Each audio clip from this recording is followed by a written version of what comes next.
Economic survey 2022-23 जो हिमाचल प्रदेश के जितने भी एग्ज़ाम हैं उसके लिए काफ़ी ज़्यादा इम्पॉर्टेंट है। स्पेशली जो आपके पास एचएस का एग्ज़ाम है वहाँ पर इसका वेटेज काफ़ी ज़्यादा रहता है। और साथ ही साथ में बजट को भी हम देखेंगे। इसका पहला लेक्चर डिलीवर जो होगा उसके बाद इसकी एक पूरी सीरीज़ रहेगी, आप कंटिन्यू बने रहिएगा। एक्चुअली इकोनॉमिक सर्वे और बजट के बीच में जो एक बेसिक सा डिफरेंस है, आपने अपनी बुक पे ऊपर कई बार देखा होगा, या जो भी गवर्नमेंट का बजट आता है और इकोनॉमिक सर्वे आता है वहाँ 22-23 और 23-24 आता है। एक्चुअली जो इकोनॉमिक सर्वे होता है वो गवर्नमेंट का जितना भी गवर्नमेंट ने स्कीम जो भी आपके पास लॉन्च की होती है पूरे साल के अंदर, और जितना भी बजट गवर्नमेंट के द्वारा दिया जाता है, कितना गवर्नमेंट ने अचीव किया है वो आपके पास इकोनॉमिक सर्वे के अंदर बताया जाएगा। जैसे कि 22-23 का इकोनॉमिक सर्वे लिखा है, क्लियरली एक चीज़ ध्यान में रखिएगा, यहाँ पर जो आपके पास जितना भी गवर्नमेंट के द्वारा जो भी आंकड़े लिए गए होंगे वो दिसंबर 2022 तक लिए गए होंगे। गवर्नमेंट ने कोई भी इनिशिएटिव लिया होगा और 2022 के दिसंबर तक वो कितना अचीव हुआ होगा वो यहाँ पे बताने की कोशिश की गई होगी और उसके अंदर पूरा दिखाया भी गया होगा। लेकिन बजट के अंदर गवर्नमेंट ये कोशिश करती है कि जो आपका आने वाला साल है, जैसे कि 2023 है, तो 23 में गवर्नमेंट कितने पैसे किस जगह पर खर्च करेगी वो आपको कौन बताएगा, वो बजट बताएगा। तो यहाँ पे जनरली जो बात रहेगी वो 21-22 और 22-23 पे ज़्यादा हम बात करेंगे। अब यहाँ पर 2-3 टर्म समझना काफ़ी ज़रूरी है आपके बजट और इकोनॉमिक सर्वे के अकॉर्डिंग। यहाँ पर एक टर्म आता है आपके पास ग्रॉस स्टेट डोमेस्टिक प्रोडक्ट। ये है क्या है? देखिए, पहले आपको जीडीपी का पता होना चाहिए कि जीडीपी क्या होती है।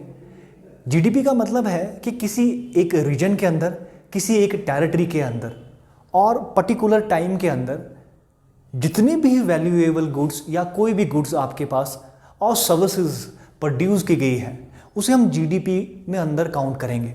और सेकंड थिंग, अब बात कर रहे हैं ग्रॉस स्टेट डोमेस्टिक प्रोडक्ट की, तो यहाँ पे जो आपके पास स्टेट आ गया तो इसका मतलब है कि एक राज्य के अंदर जितने भी सामान और वस्तुएं और सेवाएं जो एक पर्टिकुलर पीरियड ऑफ टाइम के अंदर आपके पास प्रोड्यूस की जाएगी उसे हम बोलेंगे ग्रॉस स्टेट डोमेस्टिक प्रोडक्ट। और इसके साथ एक और चीज़ लिखी होगी जो आपके इकोनॉमिक सर्वे में बार बार आपको तंग करती रहेगी, वो है, अगर मैं इसको शॉर्ट में लिखूं, gross state domestic product at constant price, और दूसरा होगा आपके पास करंट प्राइस। ये है क्या है? दोनों चीजें। करंट प्राइस का मतलब है कि जो हमारी स्टेट की जीडीपी अभी है, राइट नाउ है, तो उसको हम क्या बोलेंगे? करंट प्राइसेस पे। और जो कांस्टेंट पे है, कांस्टेंट का मतलब होता है आपके पास जब हम अपनी जीडीपी में से, अभी स्टेट की बात कर रहे हैं, जब अपनी जीडीपी में से हम किसको माइनस कर दें? इन्फ्लेशन को हटा दें, मतलब महंगाई को हम हटा दें, तो जो हमें एग्जैक्ट फिगर जो मिलेगा उसे हम कहते हैं रियल जीडीपी और जीडीपी एट कांस्टेंट प्राइस। तो ये दो टर्म है जो आपको बार बार आती रहेगी, तो आपने ध्यान में रखना है कि अगर आपके पास कांस्टेंट प्राइस पे पूछा गया है और आपके पास करंट प्राइसेस पे पूछा गया है, कांस्टेंट प्राइस और रियल जीडीपी एक ही है, बस वहाँ पे क्या किया जाएगा, हमारी जो करंट जीडीपी होगी उसमें से इन्फ्लेशन को माइनस कर दिया जाएगा। अब हम आगे बात करते हैं कि इस बार हमारा हिमाचल प्रदेश और उसके अंदर क्या क्या चीज़ें हुई। अब अगर आप देखोगे जो हमारी जीडीपी का ग्रोथ रेट है हमारे हिमाचल प्रदेश की वो एचपी का ग्रोथ रेट कितना है लगभग, यहाँ पर आप क्लियरली देखा जाएगा 2021 और 22 का फिगर होगा और 22 और 23 का फिगर है। 21 और 22 का जो फिगर है वहाँ पर जो हमारे स्टेट इकोनॉमी है, स्टेट इकोनॉमी की ग्रोथ कितनी बताई गई है? 7.6%। और आपके पास 2022-23 का जो आपके पास ग्रोथ रेट है वो कितना है आपके पास 6.4%। ये ग्रोथ रेट कैसे कैलकुलेट किया जाता है, कैसे निकाला जाता है, क्या होता है, इसको भी थोड़ा सा समझ लेते हैं हम। आप मान लीजिए नॉर्मल तरीके से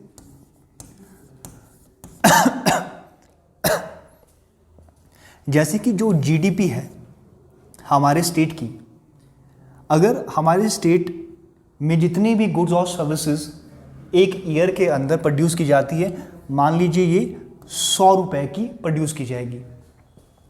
मान लीजिए इसको 2021 में कितने की प्रोड्यूस की गई, 100 रुपए की, और नेक्स्ट ईयर 2022 में कितने की गई, 107 रुपए की। जो चेंज आएगा वो कितने परसेंट का आएगा, वो 7% का आएगा।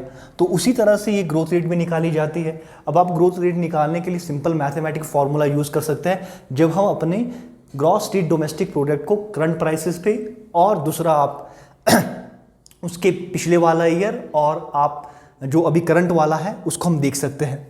तो आपने पहले ये थोड़े बहुत आंकड़े याद रख लेने हैं कितना ग्रोथ रेट है। अब उसके बाद एक चीज़ बहुत इंपॉर्टेंट है जो आपको कई बार रट्टा मारू जिंदाबाद वाला काम भी करना पड़ सकता है यहाँ पर, कि हमारा जो ग्रॉस स्टेट डोमेस्टिक प्रोडक्ट है वो करंट प्राइसेस पे कितना है। करंट प्राइसेस पे अगर आप देखोगे, जो इसमें आपके पास आंकड़ा दिया गया है 21-22 का, 21-22 में आपके पास ये रहेगा लगभग 1,76,269 करोड़। ये क्या हो गया आपका ग्रॉस स्टेट डोमेस्टिक प्रोडक्ट जो करंट प्राइसेस पे है। इसका मतलब ये कि हमारे राज्य के अंदर जितने भी गुड्स और सर्विसेज प्रोड्यूस किए गए 2021-22 में, अकॉर्डिंग टू इकोनॉमिक सर्वे, वो कितने के प्रोड्यूस किए गए, 1,76,269 करोड़ के। और उससे पिछली साल ये कितने के किए गए थे, 2020-21 का अगर हम देखेंगे, 20 और 21 का, ये मैंने बीच में गैप दे दिया, 2020 और 21 का, उसमें आपके पास देखने को मिलेगा 1,55,251 करोड़ का। तो ये कई बार डायरेक्ट फिगर पूछ लिए जाते हैं कि कितना पिछले साल हुआ और कितना इस साल है। अगर आप बजट में देखोगे, बजट का क्या एस्टीमेट होगा 2022 और 23 में, वो हम थोड़ा सा आगे जाकर पढ़ेंगे कि जो हमारा ग्रॉस स्टेट डोमेस्टिक है वो इस बार का एडवांस एस्टीमेट कितना है। तो अगर हम यहाँ पे देख ले 21-22 और 20-21 के बीच में, 20-21 और 21-22 के बीच में जो हमारे पास टोटल जो ग्रोथ रेट है वो लगभग देखने को मिलेगा 13.5%, जो किसका रहेगा, ग्रॉस स्टेट डोमेस्टिक का रहेगा। तो ये चीज़ आपको क्लियर हो जाना चाहिए यहाँ पर।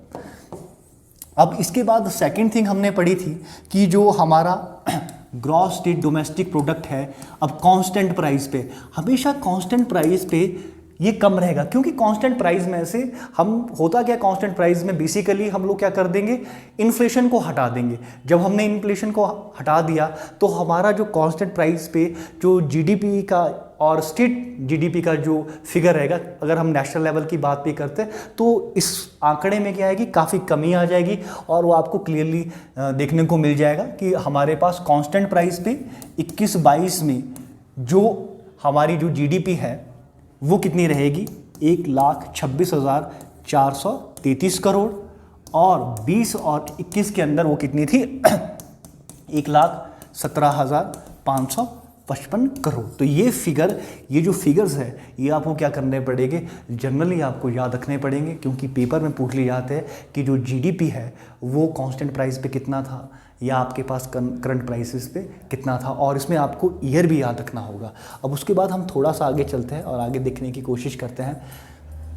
अब यहाँ पर आपके पास पर कैपिटा इनकम पे भी कई बार सवाल पूछ लिया जाता है कि पर कैपिटा इनकम, अगर आप देखेंगे कि हिमाचल प्रदेश में जो प्रति व्यक्ति आय कितनी है, कि एक व्यक्ति कितना कमाता है, तो अभी जनरली क्लास में सवाल भी पूछ लिया गया था कि सर क्या ये फेयर है कि जो इनकम यहाँ पे बताएगी ये वो क्या सही है। तो इसका सिंपल सा ये टारगेट होता है कि इसको निकाला जाता है। इसको निकालने का फॉर्मूला होता है सीधे तौर पर कि हम अपना देखेंगे ग्रॉस स्टेट डोमेस्टिक प्रोडक्ट कितना है, जितना आपके पास वहाँ पर था उसको हम डिवाइड कर देंगे किससे, पॉपुलेशन से। तो उससे हम ये निकाल देते हैं कि क्या आ जाएगा, हमारे पास पर कैपिटा इनकम आ जाएगा। तो ये इस तरह के फॉर्मूले लगाकर यूज़ की जाती है। ऐसा नहीं है कि आपसे पूछ के किया जाएगा कि आप कितना कमाते हैं, क्योंकि बहुत सारे जो स्टूडेंट हैं वो तो कुछ भी नहीं कमाते, लेकिन उनका प्रति व्यक्ति आय अगर आप देखोगे तो वो बहुत ज़्यादा मेंशन मिलेगा आपको। तो 21-22 में अगर आप देखोगे per capita income Himachal Pradesh का हमारे नेशनल लेवल से काफ़ी ज़्यादा है। तो लगभग पर कैपिटा इनकम 21-22 का कितना है, 2,01,271 रुपये। और इससे पहले हम 20-21 का देखेंगे तो ये कितना मिलेगा आपको, 177,924 लाख रुपीज़।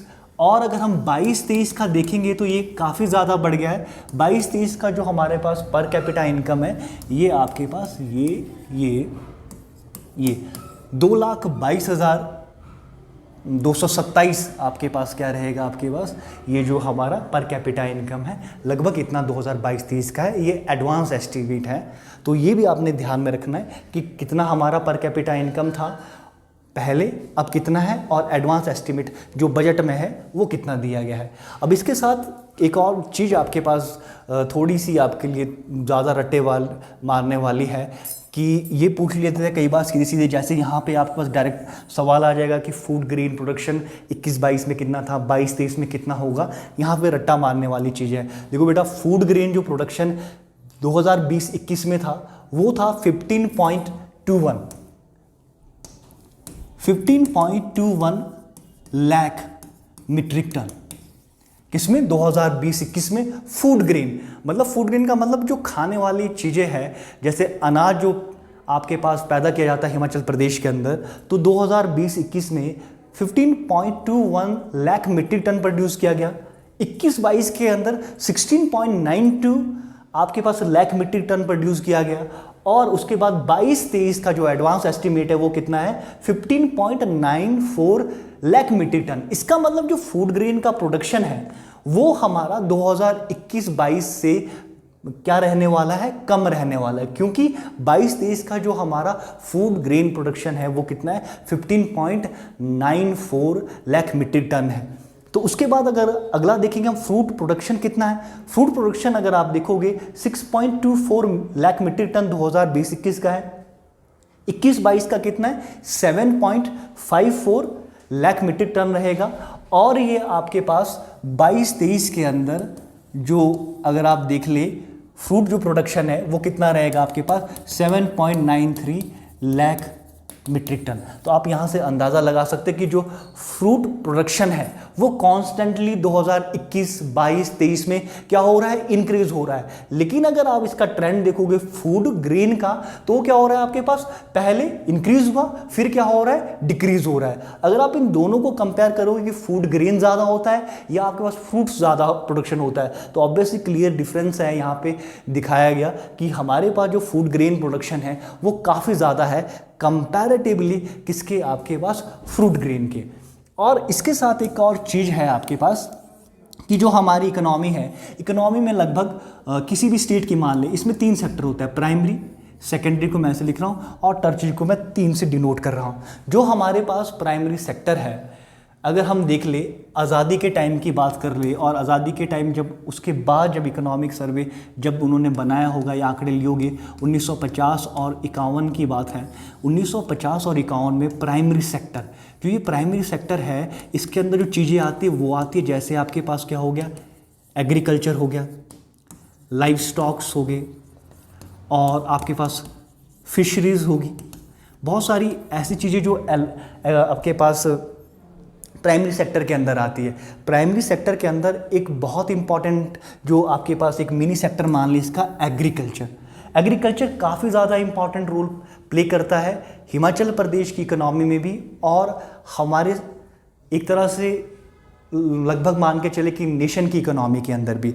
एग्रीकल्चर 1950 में लगभग प्राइमरी सेक्टर, पूरे प्राइमरी सेक्टर की बात नहीं कर रहा, मैं सिर्फ एग्रीकल्चर सेक्टर की बात कर रहा हूँ। 1950-51 में एग्रीकल्चर सेक्टर हमारी जो स्टेट की जीडीपी है, उस स्टेट की जीडीपी में लगभग जो एग्रीकल्चर का योगदान था वो कितना था आपके पास, 57.9% था। ऐसे तौर पे मान लीजिए कि अगर हमारे राज्य के अंदर 100 रुपये कुल उत्पाद होता था, गुड्स और सर्विसेज प्रोड्यूस की जाती थी, तो उसमें से 57.9 रुपीज़ कहाँ से आ रहे होते थे, वो आपके पास एग्रीकल्चर से आ रहे होते थे। और अगर आप आज की डेट में देखोगे तो ये काफ़ी आपको हैरान करने को मिलेगा कि आज की डेट में सिर्फ एग्रीकल्चर से 100 रुपये में से 9.10 रुपीज़ आता है। और दूसरी खास बात है कि हिमाचल प्रदेश का लगभग 57% पॉपुलेशन किस पे डिपेंड करता है, एग्रीकल्चर पे डिपेंड करता है। तो ये डिफरेंसेस आप देख रहे हैं 1950 से हमारे जो राज्य की इकोनॉमी है और सेंट्रल लेवल पे भी ऐसा ही है, तो ये किस तरह से ड्रास्टिकली एग्रीकल्चर सेक्टर से किस तरफ को शिफ्ट हो रही है, दूसरे सेक्टर की तरफ शिफ्ट हो रही है। अगर आप देख लें दूसरे सेक्टर को, जो हमारे पास सेकेंडरी सेक्टर है, यहाँ पर मेनली कंस्ट्रक्शन वगैरह, मैन्युफैक्चरिंग वगैरह आती है। तो ये जो आपके पास कंस्ट्रक्शन वाला जो सेक्टर था और मैन्युफैक्चरिंग वाला सेक्टर था, ये सिर्फ 1950 के टाइम पर 1.1% ही था। ऐसे मान लीजिए अगर 100 रुपये स्टेट की इकोनॉमी है तो 1950 में 1.1 रुपये कहाँ से आता था, ये सिर्फ इंडस्ट्री से आता था। और आज की डेट में अगर आप देखोगे जो आपके पास इंडस्ट्री सेक्टर है, ये लगभग 43.10% है। बेटा ये इकोनॉमिक सर्वे 21-22 का आंकड़ा है, बजट के अंदर ये थोड़ा सा आंकड़ा आपको क्या मिलेगा, बदला हुआ मिलेगा। और जो आपके पास इंडस्ट्री है, टर्चरी सेक्टर है, टर्चरी सेक्टर के अंदर आपके पास ट्रांसपोर्टेशन, सर्विस सेक्टर वगैरह ये सारी चीज़ें आएगी। ट्रांसपोर्टेशन और सर्विस सेक्टर ये सारी चीज़ें आएगी।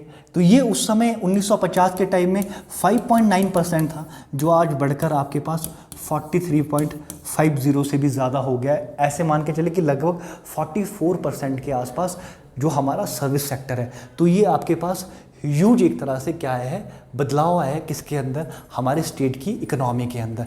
मतलब एक तरह से ट्रांजिशन हो रहा है, एग्रीकल्चर से लेकर हम कहाँ पे शिफ्ट हो रहे हैं। और एक चीज़ मैं आपको यहाँ बतानी भूल गया कि जो हमारा पूरा प्राइमरी सेक्टर है, लगभग पूरा प्राइमरी सेक्टर एग्रीकल्चर की बात देखी, वो लगभग आपके पास 13.10% आज की डेट में अकॉर्डिंग टू इकोनॉमिक सर्वे 2021-22 के अकॉर्डिंग 13.10% हमारे स्टेट की इकोनॉमी में कंट्रीब्यूट करता है और जीडीपी में कंट्रीब्यूट करता है। और उसके बाद हमारी स्टेट गवर्नमेंट ने इस बार कुछ एक नई स्कीमें शुरू की है, जैसे कि एक स्कीम है सुख आश्रय कोष, सहायता कोष, ये आपके पास सुख आश्रय सहायता कोष। ये एक फंड तैयार किया है हमारी गवर्नमेंट ने, 101 करोड़ रुपीस का फंड है। इस फंड का मेन मकसद ये है कि जो नीडी बच्चे हैं, ऐसे बच्चे नहीं जिनके पास एप्पल का आईफोन जैसे आपको क्लास में जनरली सबके पास मिल जाएगा, या फिर दूसरा जिनकी कोई ज़रूरत ही नहीं है, सिर्फ नीडी बच्चे जिनका एडमिशन आईआईटी में होता है या जेई वगैरह जो रहेंगे, आपके पास नीट वगैरह रहेगा या एम्स रहेगा वहाँ पे होता है, या किसी भी इंस्टीट्यूशन में होता है, पॉलिटेक्निक में हो गया, तो उसके लिए इस फंड का क्या किया जाएगा, इस्तेमाल किया जाएगा, यहाँ से पैसे दिए जाएंगे उन बच्चों को। और अगर गवर्नमेंट इस फंड को पब्लिक के लिए ओपन करे, देखिए सबसे बेस्ट है कि जैसे पीएम केयर जो आपके पास फंड था कोविड-19 के टाइम पर, तो सेंट्रल गवर्नमेंट ने उसको पब्लिक के लिए ओपन कर दिया। अगर ये फंड पब्लिक के लिए ओपन होता है तो पब्लिक भी इसमें डोनेट कर सकती है। ये मैं अपनी तरफ से कह रहा हूँ, अभी ऐसा नहीं हुआ, अगर शायद हुआ भी होगा तो मुझे इसकी अभी तक जानकारी नहीं है। लेकिन ये जो अभी फंड है ये गवर्नमेंट ने बनाया है नीडी बच्चों के लिए। और साथ में इसके अंदर एक बहुत अच्छी चीज़ है कि जो बच्चे आपके पास कहीं पे रह रहे हैं, जैसे कि मान लीजिए शक्ति सदन में रह रहे हैं या फिर कहीं ओल्ड एज होम्स में रह रहे हैं, वहाँ बुज़ुर्ग के साथ बच्चे भी रखे जा रहे हैं, या फिर आपके पास ऐसे मान के चले कि वो अनाथ आश्रम में रखे जा रहे हैं, तो गवर्नमेंट उनको भी क्या करेगी, यहाँ से कुछ एक फ़ंड देने की कोशिश करेगी। और साथ ही साथ में इसके अंदर एक काफ़ी अच्छी चीज़ और देखने को मिली है कि जो बच्चे आपके पास जो यहाँ पे दिखा है कि जो अगर कोई फेस्टिवल अलाउंसेस भी है, मान लीजिए कि कोई बच्चा अगर ओल्ड एज होम में रह रहा है, नारी सेवा सदन में रह रहा है, तो गवर्नमेंट उनको क्या करेगी, 500 रुपये फेस्टिवल अलाउंसेस देगी, ताकि वो अपने फेस्टिवल जैसे कि होली सब खेलते हैं, होली सेलिब्रेट कर ले, और कोई भी किसी तरह का त्यौहार है उसको क्या करते, उसको भी क्या करे, सेलिब्रेट करे अच्छे से।